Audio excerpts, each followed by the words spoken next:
এখানে আমি 750 গ্রাম মাংস নিয়েছি, চিকেন ভালো করে ধুয়ে টুয়ে নিয়েছি। আর এখানে পেঁয়াজ কুচিয়ে নিয়েছি, এখানে দুটো ছোট গোটা পেঁয়াজ আছে, আর এখানে পেঁয়াজ, আদা, রসুন, টমেটো পেস্ট, আর এটা হচ্ছে কাজু, কিশমিশ, পোস্ত আর চালমগজ পেস্ট, আর এখানে হচ্ছে উষ্ণ গরম 1 কাপ দুধ। কড়াইতে ভালো করে তেল গরম হয়ে গেছে, আমি দুটো এলাচ আর সামান্য দারচিনি ফোড়ন দিয়ে দিলাম।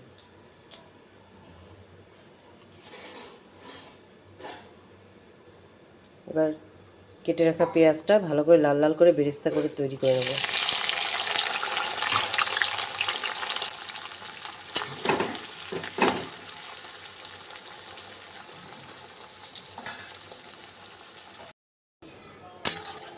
ভালো করে নেব, কষিয়ে নেব। তেল ছেড়ে আসলে তারপরে কাজু, কিশমিশ, পোস্ত, চালমগজের পেস্টটা দিয়ে দেবো।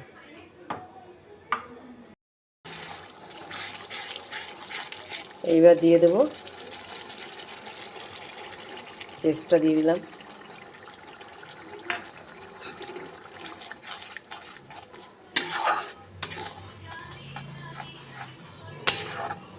পেস্টটা দিয়েও ভালো করে কষিয়ে নেব। আর দিয়ে দেবো কিছু মশলা, লঙ্কার গুঁড়ো, জিরের গুঁড়ো, লবণ, আর যে আমি শুকনো যে মশলাগুলো তৈরি করে রাখি সেই 1 চামচ দিয়েছি।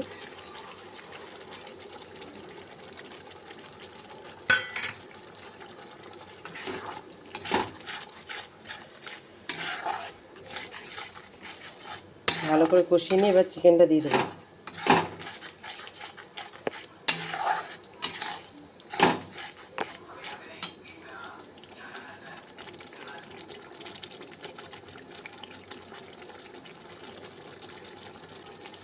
মশলা থেকে ভালো করে তেল ছাড়লে তারপরে চিকেনটা দেবো।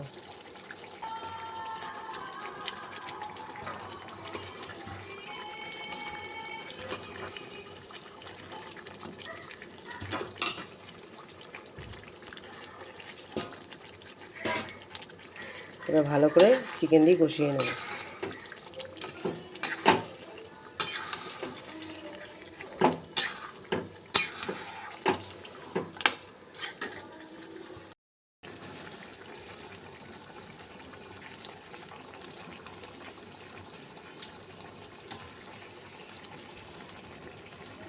এইবার আমার ছোটো মেয়ে যেহেতু মাংস খায় না, তার জন্য ও গ্রেভি আর আলু, আমি আলু দিলাম, আপনারা না চাইলে আলু দেবেন না। এটা আমার মেয়ের জন্যই আমি আলুটা দিলাম। এবার দিয়ে দেবো উষ্ণ ওই গরম দুধটা 1 কাপ, আর মশলার যে মশলা ধোয়া জলটা। এবার এটা দিয়ে এটাকে ভালো করে কষিয়ে নেব। কষিয়ে নিয়ে ভালো করে ফুটবে, তারপর নামিয়ে নেব।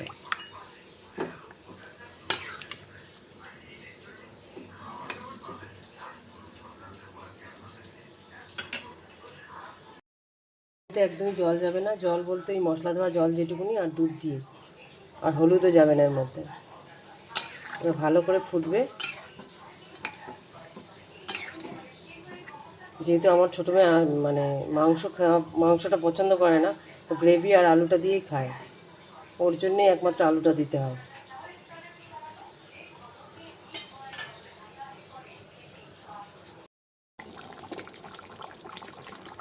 মাংসটা আমার তৈরি হয়ে গেছে। এবার দিয়ে দেবো কসুরি মেথি,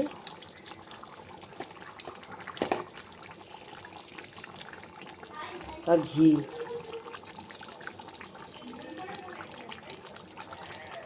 ঘি দিয়ে নামিয়ে দেবো। তৈরি হয়ে গেল আমার দুধ চিকেন। এইরকম অনেকবার দুধ চিকেন তৈরি করেছি, কিন্তু এই আজকের মতন এরকম হয়নি। খুব সুন্দর হয়েছে আজকের রেসিপিটা, আর খেতেও খুব টেস্টি হবে। দুধ চিকেনটা আমি নামিয়ে নিলাম, কত সুন্দর কালার এসছে, খুব সুন্দর।